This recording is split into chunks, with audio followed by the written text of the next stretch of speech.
Hello, America. I hope you're doing well. Welcome to my review of 90 Day Fiance season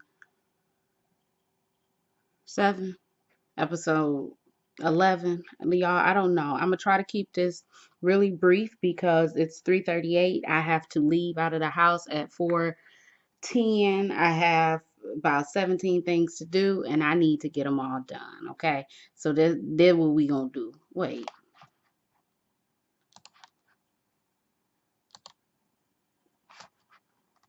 Okay.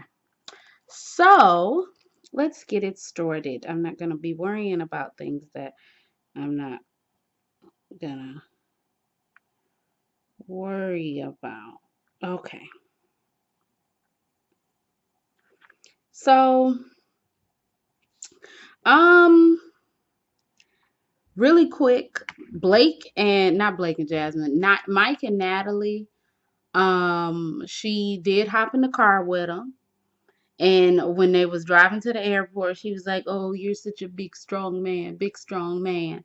You know, everybody loves you." And I was like, "Yeah, except for you, the one person he wants to love him." Like, what?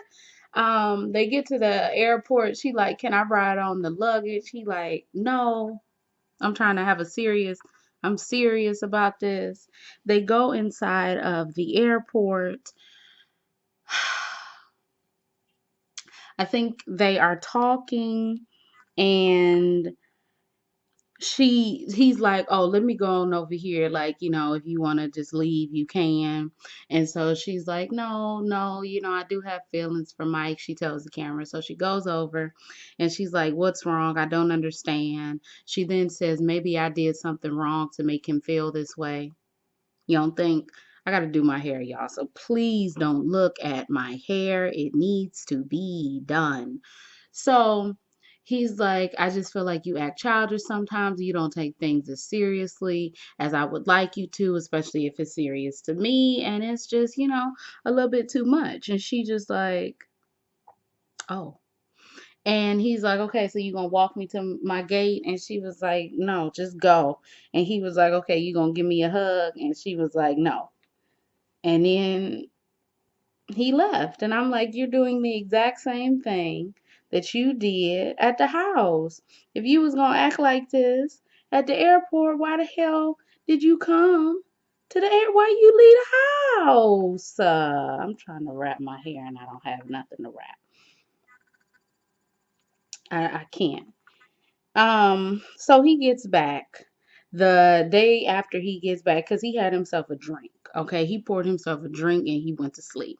The day after, him and his uncle always have pancakes on Sundays. That's actually what made me make a pancake today. And his uncle was asking him how things went. He was like, "Bro, I don't even know, man. Like, we just I don't know." The producer gonna ask him, "So what do you think your, relationship status is?" "Well, I mean, I have the ring, so I know that I'm not engaged anymore, but that's all I really know." I mean, he didn't say this, but honestly, that's all he knows, that he's not engaged. So his uncle is asking him how things went. He's like, "No, no, homie. No, not too good, homie." His uncle gives him a hug. Um, the producers asked Mike if Natalie called him today and was like, "Hey, you want to be with me? Would you be with her?" And he was like, "I don't know. I just got to work some things out." And that was really the end. And it's like, Natalie can't be this dense. You do realize that you did something to this man. You hurt this man. This man is now hurt because of something that you did. And now you just like, I just don't understand. Well, girl, you about to stay your ass in Ukraine and just get pregnant by somebody there. You trying to have this big old life. Just get you a sperm donor, call it a day. So we see, oh my gosh, okay. Okay. Let's talk about Juliana and Michael. Juliana and Michael, they are about to get married tomorrow. So Michael's brother, who, when you look at his brother, looks like him, is there, and Michael's friend is there, who has his hair slicked up like a cow and licked him right there, as my great grandmother would say. And he's just very happy to have people. Now it's the day of their wedding. Juliana has two of her friends there. She is a little bit angry because no one from her family has texted her. She receives video calls, or like a video, uh, put together video of like all of her friends saying that they love her, they wish that they could be there for her, all of that. And, it made her feel good, but she still hadn't received anything from her family, and she was crying. And Sarah's going to officiate the wedding. And that really was all that it was. I'd hoped that they had ended on the wedding, because that looked like it would be more, I don't know, just better to end on than Michael and Angela, because who gives a fuck about Michael and Angela at the end of the day? This is an abbreviated. This is why I cleaned this house. That's why I'm so damn tired, because I cleaned the house and now it's fucking lint flying around. Anyway, I don't give a damn. Emily and Sasha are boring. Okay, they're boring. They're boring. It was a scene of them walking through a garden. Her saying that we need to get married ASAP. Him not understanding what ASAP means. Then once he found out what ASAP meant, he was like, okay, we can get married ASAP. They want to move to Portland. Then her and her sister going dress shopping, and her sister wanted her to try on something more casual, since um, Betty, what's her name? Emily, Betty. Emily wants to have a beach wedding, and Emily telling her sister not to be a Debbie Downer, and her sister saying, "I'm not trying to be a Debbie Downer. I just want you to be with somebody. I just want you to pick the right groom." Emily saying that she picked the right groom, and that's the end of it. It's boring. I honestly don't know why they're on here, because what, they weren't on there last week? Were they on there the week before? I mean, anytime they're not on there, I'm not missing no sleep. I'm not like, oh, what's going on in Emily and Sasha's life? I don't really give a damn. They don't even show the baby enough for me to like be like, oh, look at the baby. Like, so I don't care. And yeah. Emily kept talking about this big old wedding that she wanted, but you know that she couldn't have it, and it's perfectly fine, but she kept talking about it. So it's like, girl, is it fine? Is it not fine? Do you want the big wedding? You do know that you can renew your vows and not have to, like have a full blown ceremony, and that could be like your real wedding. But anyway, that's the end of their story. We're gonna move right on along, because I have 14 minutes and I have to do my eyebrows. I'm sorry. Do I get on y'all nerves when I do stuff like this? I'm sorry. Um, Let me see. Blake and Jasmine. Really quick. Blake, Jasmine, I'm not sure. I am an introvert, so I was really rocking with Jasmine. I really understood, hey, she not trying to be all loud and do all of this and do all of that, because I can understand that. I'm not really trying to be all out, do all of this, do all of that. But at the same time, you knew that Blake's friend's birthday party was today. You knew that y'all were gonna go to dinner, and now she's like, hey, let's go to dinner, just me and you.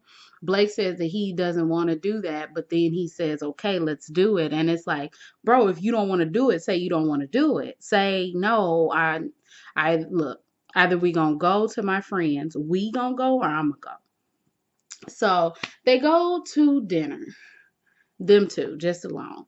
He gets a wine slushy.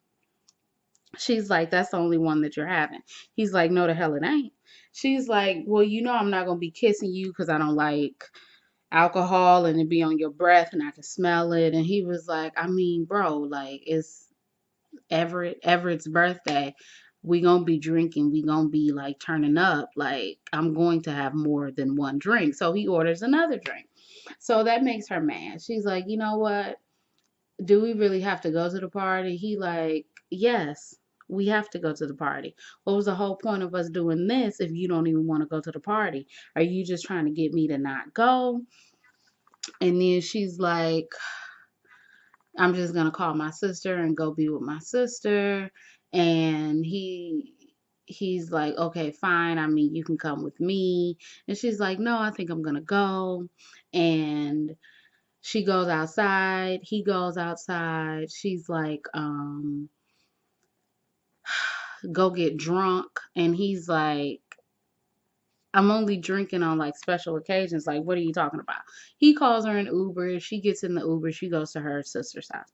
Now, her sister, sat there and listened to her say, yeah, okay, girl, you ain't got to do nothing that you don't want to do. But her sister was also like, I mean, okay, but like you do have to be considerate of other people's feelings, and you want Blake to dial back his lifestyle, but he is an outgoing person, and that's really cool. And Jasmine was just like, I do yoga and meditation, not medication, meditation. And, I'm not a partier and a clubber and a bar. And, I just wish that he can understand my mindset. And I really feel like um, Jasmine's sister wanted to say a little bit more as far as like, yeah, maybe you should just chill out and just, like live your life with your man. But it seems as though Jasmine just be doing what Jasmine wants to do. The I'm really trying to figure out why Blake is getting so much like hate in the Reddit, in the subreddit, even though I'm not rocking with Blake. Not at all. But like they both are annoying. And I think that the annoyance, the train of annoyance should be very equal for both of them because they are both annoying and they are both, I don't know. But anyway, that's the end of their story. We're going to move right on along. I wish my phone would stop locking. We are going to move right on along to who? Um Michael and Angela. So Michael and Angela, oh my gosh. Angela, she got on these glasses, the stunner glasses. That's not what they call, but that's what I feel like they call. And she's going to walk her American ass up in the U.S. Embassy because she's an American and it's her right to petition and to see what's going on with the K-1 visa. She goes in there. Michael's like, okay, I'm going to sit out here. I'm going to wait for you. She comes out 15 minutes later. She's like, you wasn't waiting for me. The nigga was right over there. What do you mean you weren't waiting for me? She's mad because they told her, ma'am, it's a K-1 visa. It's not an emergency. And if you want to come up in this embassy, guess what? You're going to need an appointment. So now they are going to dinner at Michael's aunt's house. They stop and they get Michael's mother a microwave and Michael's aunt an electric kettle. Angela didn't like that he was like springing gifts, but it's like ain't you the one who told this man not to work? Maybe if he had a job, then he wouldn't have asked you to buy the gifts and he would have bought the gifts and just said, get this to my mother. So they go. She gives the microwave to Michael's mother. Michael's mother loves it. Michael's mother also loves Angela. I don't know why. Maybe because they can't get TLC over there, and that's the only way. She don't see the way that this bitch is treating her son. There is no way that I can, in good faith, like someone who smashed a cake in my son's face unless he deserved it, and he didn't deserve it. So if he deserved it, I don't care. So they're there. She's helping in the kitchen. She's serving. They talking about the newest wife serves the older wives. I can't remember what they were saying. So they sit down and they start talking about the K-1 visa process. And she's like, I want to wait until the letter comes in.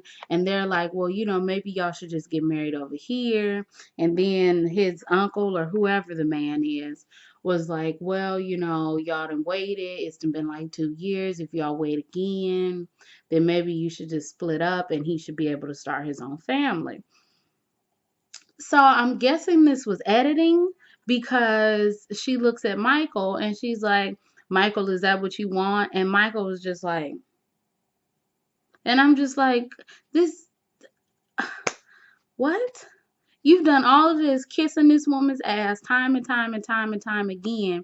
And now you're sitting up here saying, maybe if the visa process doesn't work out, maybe I will just go get another woman. What? It makes no sense to me. It makes no sense. You went through all of this with Angela to sit here and not say that you would want to be with her. It has to be manufactured TV drama. Moving on, okay? We see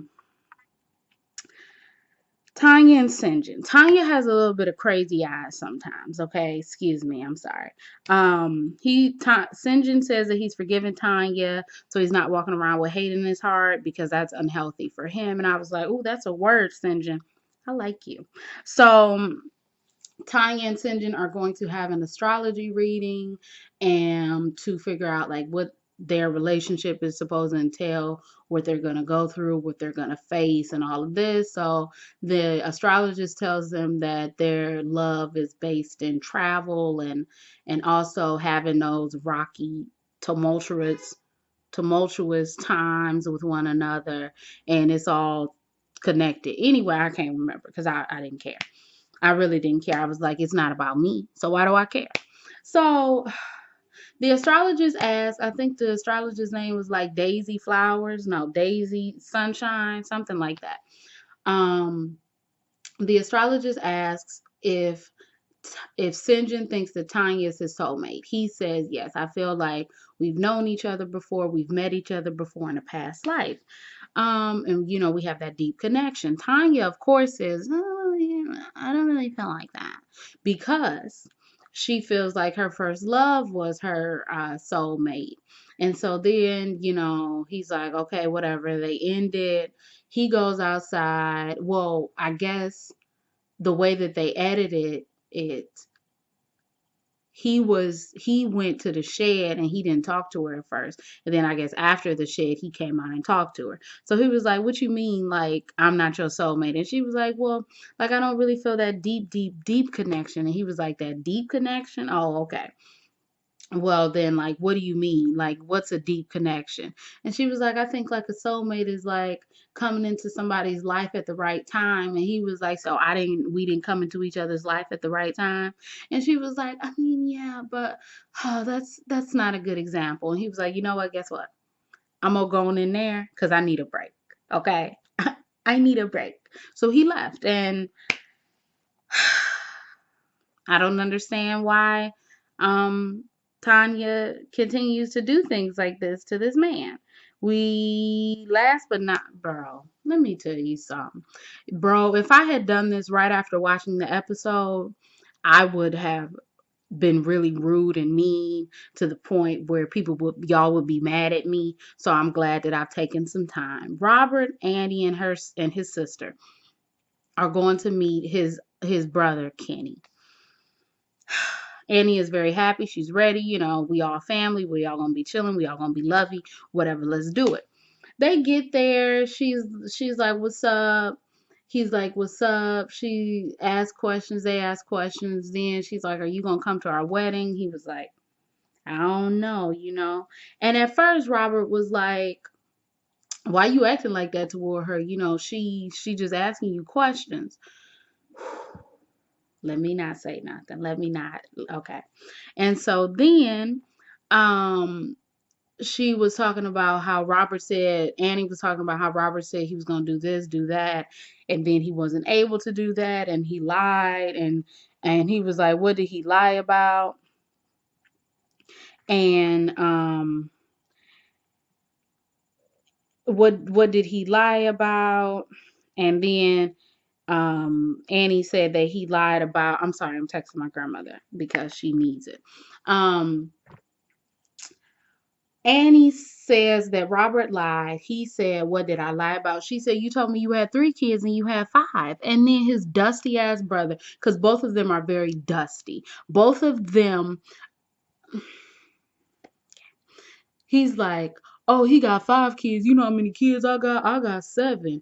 And like, you feel like you complain a lot. And she was like, I don't feel like I complain a lot. I feel like Robert said that he was going to do things and he hasn't done them. And they were like, well, you know, that take time. That take time. And Robert, right. She always asking me, blah, blah, blah, blah. And Then all of a sudden, he's like, well, I don't know what you used to do. You could have been a streetwalker back in the Dominican Republic. And Robert says, right. And they dap up, and I'm like, are you serious? Look, look. And Annie gets up and leaves because she's like, how you gonna feel if you come to a country and you don't know nobody and somebody sitting up here questioning your loyalty to this dusty ass nigga? You are, first of all, you must be the streetwalker, both of you. Y'all have what, 12 kids between y'all? Robert only takes care of one. How many do you take care of? You will. Yeah. I'm not gonna say what I want to say. Okay, I'm not, because it's 3:58 and I need to leave. But you can always tell them dusty ass niggas. You can always tell them dusty ass men who feel as though they need to have this and have that, or be demanded this or catered to or whatever, and will skip over everything that they've done. Robert lied to this girl. Robert lied about his situation. He lied about getting her a place. He lied about getting her clothes. And of course, I don't feel no type of way about a thrift store, but Annie does. And that's cool for Annie to feel some type of way. You lied about having kids. You lied about the amount of kids that you had, and now we sitting up here and you laughing and joking with your fucking brother, calling her a fucking prostitute, the woman that you want to marry. This man said she could have been a prostitute, and you agreeing with her? You agreeing with him? So clearly you don't give a fuck if she was a prostitute or not. Look, I could say so much, but it's 3:59, so I'm gonna get off of here, okay? And if I say too much, I guarantee people won't like me. So anyway, if y'all like this review, you can like, comment, and subscribe. You can follow me on Instagram, Twitter. Everything else you need to know about me will be down below. My name is Priel. I make beats, I sing songs. If you like what you see, come on along. Bye.